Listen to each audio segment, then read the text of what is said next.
সুপ্রিয় দর্শক, আসসালামু আলাইকুম। আপনাদের সবাইকে স্বাগত জানাচ্ছি এখনকার আলোচনায়। আপনাদের সঙ্গে আছি আমি সিরাজুল ইসলাম। দর্শক, আমি আজকের পর্বে এমন একটি পরিবর্তনের কথা বলবো যার প্রেক্ষাপটে আগামী 10 বছরে মধ্যপ্রাচ্যের ভূ রাজনৈতিক মানচিত্রে বড় রকমের রদবদল ঘটে যাবে।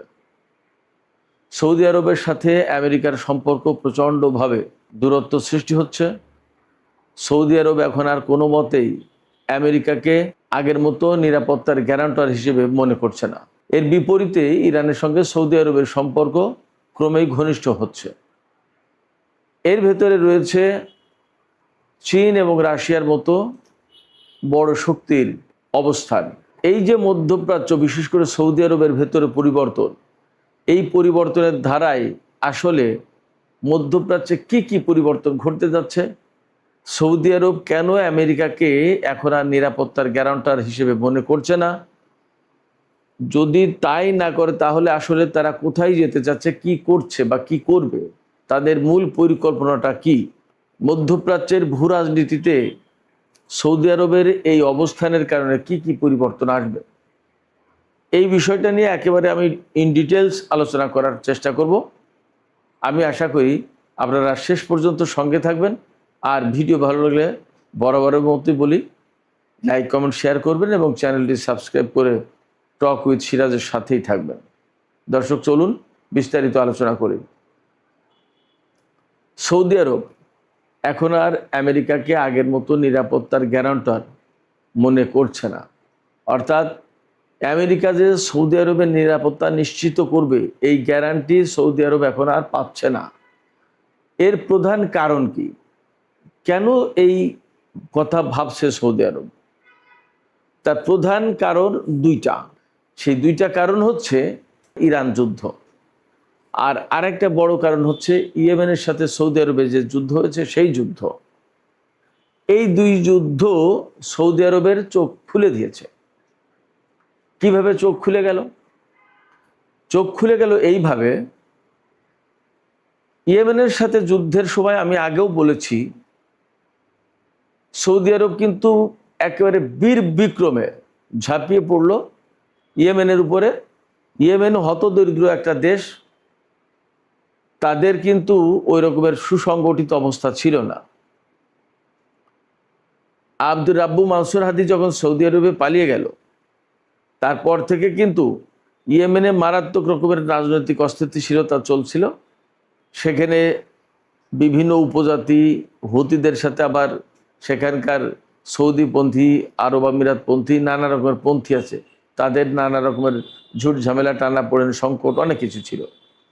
এই অবস্থার ভেতরেও সৌদি আরব যখন ইয়েমেনের উপর হামলা চালালো, তখন ইয়েমেনের উপর হামলা চালানো মানে বেসিক্যালি সেই হামলাটা কিন্তু হুতি নিয়ন্ত্রিত সরকার এবং তাদের অঞ্চলের উপরে চালালো। তখন হুতিরা প্রচণ্ড মার খেয়েছে। সৌদি আরব বিমান হামলা চালিয়ে ইয়েমেনের ব্যাপক ক্ষয়ক্ষতি করেছে, একেবারে তছনছ করে দিয়েছে। শুধু তো সৌদি আরব না, ইয়েমেনের সেই যুদ্ধে জড়িত ছিল বাহরাইন, কাতার, সংযুক্ত আরব আমিরাত, মিশর, সুদানও এবং আমেরিকা, পাশ্চাত্য বিশ্ব, ইসরায়েল, তারা সবাই সৌদি আরবকে সমর্থন দিয়েছে। সৌদি আরবের যে সমস্ত বিমান ঘাঁটি রয়েছে, সেই সমস্ত বিমান ঘাঁটি থেকে শুধুমাত্র যে সৌদি আরব ইয়েমেনের উপর হামলা চালাচ্ছে তার নিশ্চয়তা তো ছিল না। সেই বিমান হামলা যে মার্কিন পাইলটরা চালায়নি তার নিশ্চয়তা কোথায়? ঘটনা তো এরকম। তখন অভিযোগ উঠেছিল যে ইসরায়েলও সৌদি আরবের হয়ে সেই হামলায়, ইয়েমেনের উপর হামলায় অংশ নিয়েছে। তো সেই জায়গা থেকে একেবারে সহজেই বলা যায় যে ইয়েমেনের উপরে সৌদি আরব 2015 সালের 26শে মার্চ যে হামলা শুরু করল, সেই হামলা কিন্তু কোনো সাধারণ কোনো ব্যাপার ছিল না, অনেক বড় কিছু ছিল। অথচ ইয়েমেন সেটা এমন মারাত্মকভাবে রুখে দাঁড়ালো যে এক পর্যায়ে সৌদি আরব নাজেহাল হয়ে গেল। ইয়েমেনের যোদ্ধারা সৌদি আরবের বিভিন্ন ঘাঁটিতে হামলা চালাতে লাগলো। সবচেয়ে সৌদি আরব একেবারে বিস্মিত হয়ে গেল যখন ইয়েমেনের হুতি যোদ্ধারা আরামকোর উপরে কয়েক দফা ড্রোন হামলা চালালো। একেবারে আরামকোকে সে সময় তছনছ করে দিয়েছিল। বেশ কিছুদিন তেল উত্তোলন বন্ধ ছিল, এরকম একটা পরিস্থিতি। এই ঘটনা সৌদি আরবকে চোখ খুলে দিল। প্রথম এই চোখ খুলে দেওয়ার ফলে কি হলো, এই যে ইয়েমেনের যুদ্ধ সৌদি আরবকে খানিকটা চোখ খুলে দিল। সেই যুদ্ধ থেকে একটা পর্যায়ে কাতার চলে গেল, সৌদি আরবের সাথে সংযুক্ত আরব আমিরাতের দ্বন্দ্ব হলো, সুদান তার অভ্যন্তরীণ কোন্দলে পড়ে এখানে আর সে মনোযোগ দিতে পারলো না, মিশরও চলে গেল। এক পর্যায়ে সৌদি আরব যুদ্ধ থামিয়ে দিল অটোমেটিক। এটা কোনো চুক্তি হয়নি দুই পক্ষের ভেতরে, অটোমেটিক যুদ্ধ থামলো বলা যায়। এই সময় এই যে আরামকোর যে ঘটনা, বিশেষ করে এই সময় সৌদি আরবের চোখ খুলে দিল। এই সৌদি আরব তখন বুঝলো যে আমেরিকা আছে, আমেরিকার থার্ড এবং পেট্রিয়ট ক্ষেপণাস্ত্র প্রতিরক্ষা ব্যবস্থা আছে, তাদের গোয়েন্দা নেটওয়ার্ক সৌদি আরবকে একেবারে 24 ঘন্টা সব সময় নিরাপত্তা দিচ্ছে।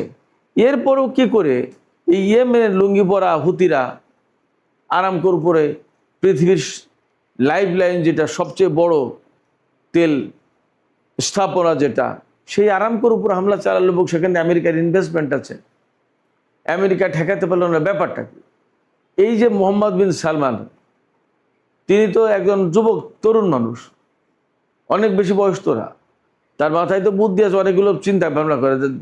যখন মানুষ একেবারে বয়োবৃদ্ধ হয়ে যায় তার অনেক কিছু চিন্তা করার মতো অবস্থা থাকে না। যেমন রাজা সালমান, এই মোহাম্মদ বিন সালমানের বাবা, তিনি বয়োবৃদ্ধ মানুষ, তিনি কিন্তু প্রকৃতপক্ষে দেশ চালান না, দেশ চালান এই MBS মোহাম্মদ বিন সালমান। তো মোহাম্মদ বিন সালমান চিন্তা করলেন, বা তার ভাই ব্রাদাররা বা তার মন্ত্রী পরিষদের লোকজন, তারা সবাই চিন্তা করলেন যে আমেরিকার সমস্ত সব কিছু থাকার পরে ইয়েমেনের এই লুঙ্গি পরা গরিব হতদরিদ্র হুতিরা আমাদের যে ক্ষতি করলো, এটা অপূরণীয়। এবং এ তো আরামকোর উপর হামলা চালিয়েছে, যে আমাদের যদি রাজপ্রাসাদে হামলা চালায়, আরও কোনো জায়গায় যদি হামলা চালায়, তাহলে তার উপায় কি? আমরা তো ঠেকাতে পারবো না, আমেরিকা তো ঠেকাতে পারছে না। এই যে চোখ খুলে গেল, এই চোখ খুলে যাওয়ার পরে ইরান চীনের মাধ্যমে সৌদি আরবকে মেসেজ দিল যে এই আঞ্চলিক যুদ্ধ সংঘাত এগুলো বাদ দিয়ে আমরা একটা আপোষ সভায় আসি, মিলেমিশে যাই। এই অঞ্চলে মার্কিন বাহিনী যে সৌদি আরবকে নিরাপত্তা দিতে পারবে না তা তো পরিষ্কার। সেই মেসেজ সৌদি আরবের কাছে যখন কনভে করা হলো, চীনের মাধ্যমে যাক, তুরস্কের মাধ্যমে যাক, পাকিস্তানের মাধ্যমে যাক, যেভাবেই যাক গেছে, যাওয়ার পরে 2023 সালে মে মাসে 2023 সালের মে মাসে চীনের রাজধানী বেইজিংয়ে চীনের মধ্যস্থতায় ইরানের সাথে সৌদি আরবের কূটনৈতিক সম্পর্ক প্রতিষ্ঠা হলো। তার আগে কিন্তু 2016 সাল থেকে ইরানের সাথে সৌদি আরবের কূটনৈতিক সম্পর্ক বিচ্ছিন্ন ছিল। চীন, এই ইরান এবং সৌদি আরব, এই দুই দেশকে ডেকে নিয়ে একটা সম্পর্ক প্রতিষ্ঠা করে দিল, সম্পর্ক ডেভেলপ হতে থাকলো। এই গেল প্রথম চোখ খোলার ঘটনা। আর দ্বিতীয় চোখ খোলার ঘটনা যেটা ঘটলো এই ইরান যুদ্ধের সময়, এই ইরান যুদ্ধের সময় একেবারে মহামারী কাণ্ড হয়ে গেছে। তো প্রিন্স সুলতান এয়ারবেস যেটা, এখানে তো ধ্বংসযজ্ঞ চালিয়েছে ইরানের ড্রোন, সে কেমন করে তা তো আপনারা সবাই দেখেছেন। সেখানে কতগুলো বিমান একেবারে চুরমার করে দিয়েছে, এবং ইরানের হাতে 7টা রিফুয়েলিং ট্যাঙ্কার ধ্বংস হয়েছে। আমেরিকার গর্বের ধন F-15 কতগুলো ধ্বংস হয়েছে, F-35 ধ্বংস হয়েছে, F-16 ধ্বংস হয়েছে, হেলিকপ্টার ধ্বংস হয়েছে, ব্ল্যাক হক হেলিকপ্টার থেকে শুরু করে আরও। এরপরে A-10 যে বিমানটা, সে বিমান ধ্বংস হয়েছে। তার মানে আমেরিকা যেটা দিয়ে ইরানকে একেবারে প্রচণ্ড রকমের আক্রমণ করতে চেয়েছে বা একেবারে ধ্বংস করে দিতে চেয়েছে, সেখানেই আটকে গেছে। শেষমেশ ইরানের ভেতরে পাইলট উদ্ধারের নাটকের সেই অভিযান চালাতে গিয়ে কি এক গেড়া কলে পড়ে, কি এক ঝুট ঝামেলার ভেতরে পড়ে গেল, সেখানে বহু সংখ্যক লোকজন ইরানের হাতে আটক হয়ে গেল। এই যে মারাত্মক রকমের একটা সংকটে পড়ে গেল আমেরিকা ইরানের মোকাবেলায়, আরও সাথে রয়েছে ইসরায়েলের মতো একটা শক্তি। আর এই ক্ষয়ক্ষতি কি শুধুমাত্র সৌদি আরবে বা ইরানের ভেতরে হয়েছে, কুয়েতে তছনছ করে দিয়েছে। এমনকি সেই পুরনো মডেলের বিমান দিয়ে তছনছ করে দিয়েছে বলা হয় কুয়েতের সেই ক্যাম্প গোয়রিং। বাহরাইনের পঞ্চম নৌবহরের ঘাঁটিতে কি অবস্থা, সংযুক্ত আরব আমিরাতের কি পরিস্থিতি তা তো আমরা সবাই জানছি। সেখানে ব্যবসা বাণিজ্য নেই, সেখানে কাজকর্ম অনেক কমেছে, ট্যুরিস্ট নেই, অনেক কিছু। এখন অনেক দিন ধরে তো যুদ্ধ বন্ধ। এই যুদ্ধ আরও কিছুদিন চলে তো সংযুক্ত আরব আমিরাতের দুবাই, আবুধাবি সব তো একদম বিরান মরুভূমি হয়ে যেত যা পরিস্থিতি। এ সমস্ত সব কিছু সৌদি আরব নিজের চোখে দেখেছে। এবং সৌদি আরব কিন্তু যুদ্ধের শুরু থেকেই একটি সহযোগিতাও আমেরিকাকে করেনি। না ইরানের সাথে যুদ্ধ করেছে আমেরিকার পক্ষে, না আমেরিকাকে বিশেষ কোনো লিভারেজ দিয়েছে, সুবিধা দিয়েছে। প্রজেক্ট ফ্রিডম, যেটা হরমুজ প্রণালীতে ইরানের কন্ট্রোল মুক্ত করার জন্য যে প্রজেক্ট ফ্রিডম শুরু করেছিল ডোনাল্ড ট্রাম্প, শুরু করার ঘোষণা দেওয়ার কয়েক ঘন্টা পরে বাতিল করে দিল। কেন? সেই প্রজেক্ট ফ্রিডমে সৌদি আরব বলেছিল যে আমরা এই কাজে নেই, আমার আকাশ ভূমি ঘাঁটি কোনো কিছু তুই ব্যবহার করতে পারবে না, আর হবে না। এই যে সাম্প্রতিক দিনগুলোতে ইরানের উপরে আমেরিকা যে হামলা চালাচ্ছে, ইরান তো সাধারণত হামলার উৎসস্থলে, অর্থাৎ যেখান থেকে হামলা করেছে আমেরিকা সেখানে হামলা চালায়। এই যে গত 3-4 দিন 5 দিন যে হামলা হলো ইরানের উপরে, তার জন্য প্রত্যেকবার হামলা চালিয়েছে কুয়েত এবং বাহরাইনে। সৌদি আরবে কিন্তু ইরান হামলা চালায়নি, কারণ সৌদি আরব তার ঘাঁটি মাটি ব্যবহার করতে দিচ্ছে না। তার মানে সৌদি আরবের চোখ খুলে গেছে। কেন চোখ খুলল? তার সামনে একদম পরিষ্কার যে তার প্রিন্স সুলতান এয়ারবেজ, এই প্রিন্স সুলতান এয়ারবেজ ইরান ধ্বংস করে দিতে পারে আরও ইচ্ছা করলে। তার মানে আমেরিকার সমস্ত সব কিছু থাকার পরে ইরান ড্রোন আর ক্ষেপণাস্ত্র মেরেই শেষ করে দিয়েছে আমেরিকার বিমান বাহিনী, সর্বাধুনিক বিমান বাহিনী অকার্যকর, খুব একটা লাভ হয়নি।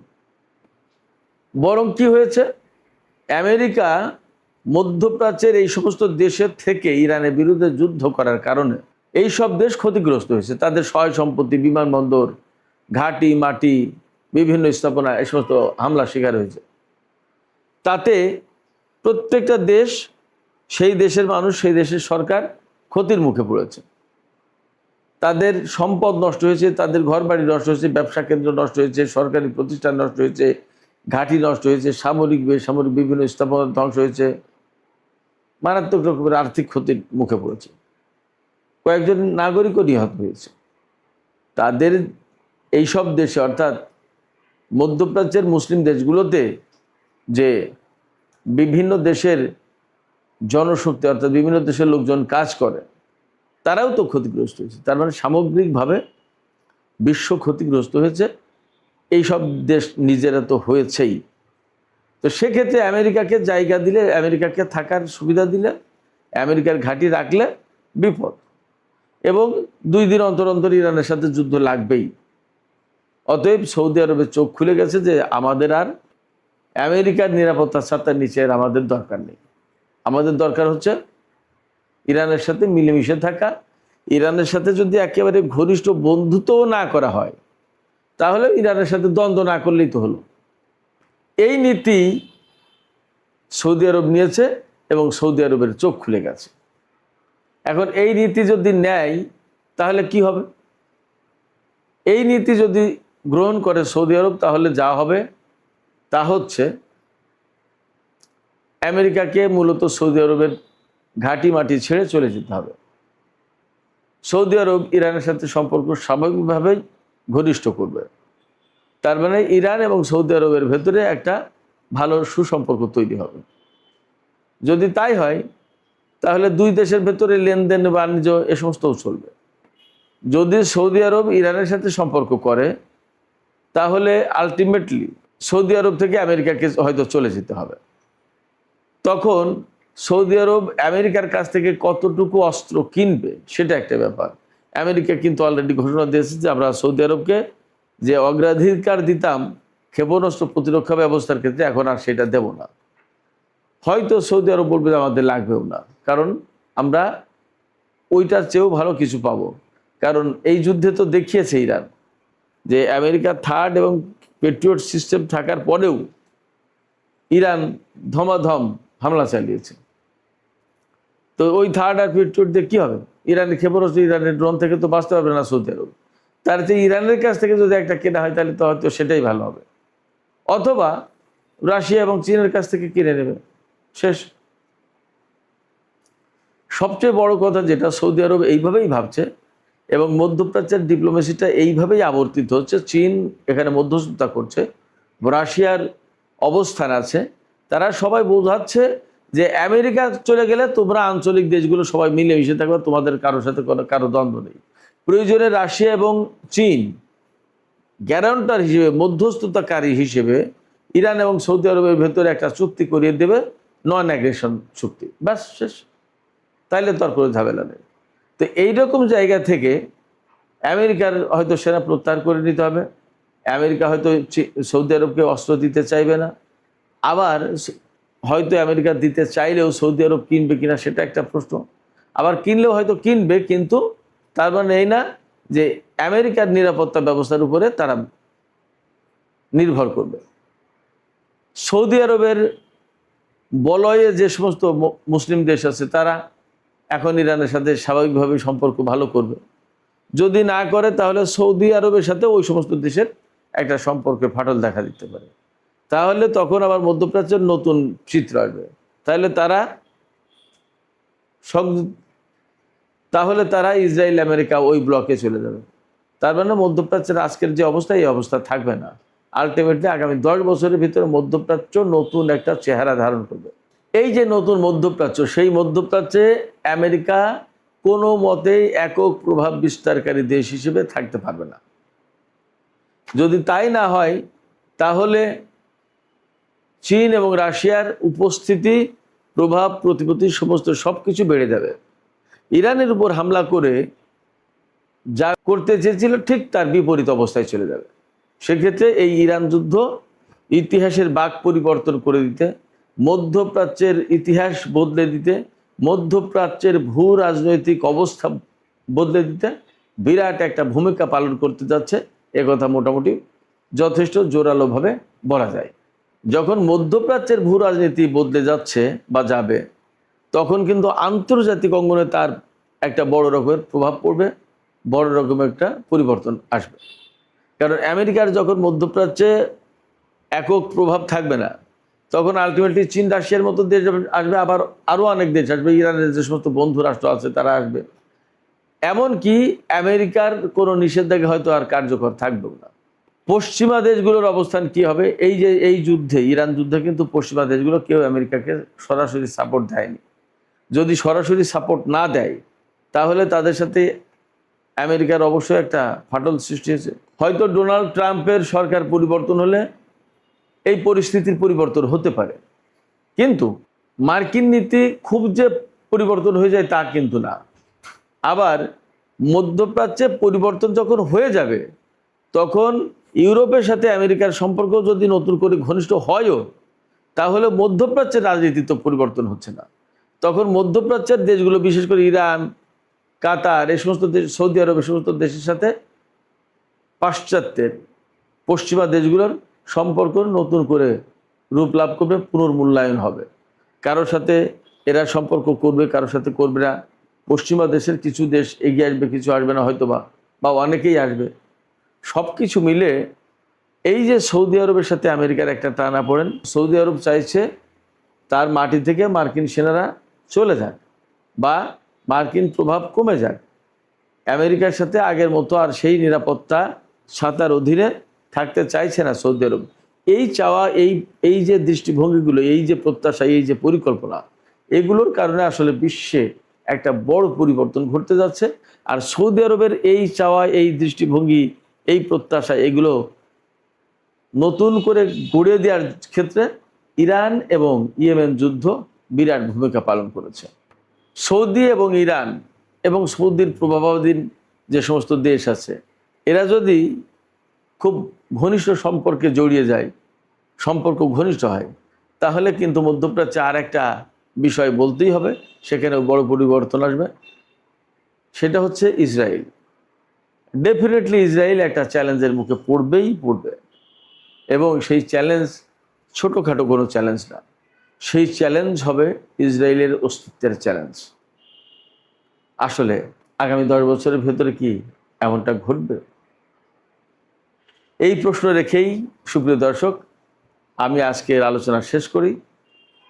এই প্রশ্ন থেকে আমি আপনাদের কাছে জানতে চাই যে আসলে আপনাদের কি মনে হয়? আপনাদের কি মনে হয় যে এইরকম পরিবর্তন ঘটতে যাচ্ছে, এবং পারস্য উপসাগরীয় যে অঞ্চলটা, এই অঞ্চলে আমেরিকার একক প্রভাব খর্ব হয়ে যাবে, বানচাল হয়ে যাবে? আপনাদের কি মনে হয় ইসরায়েল আসলে অস্তিত্বের সংকটে পড়বে, চ্যালেঞ্জের মুখে পড়বে? আপনাদের মতামত কমেন্টে জানাতে পারেন। আর ভিডিও ভালো লাগলে আবারও বলি, লাইক কমেন্ট শেয়ার করবেন এবং চ্যানেলটি সাবস্ক্রাইব করে সাথেই থাকবেন। দর্শক, আপনাদের সবাইকে অনেক অনেক ধন্যবাদ। আল্লাহ হাফেজ।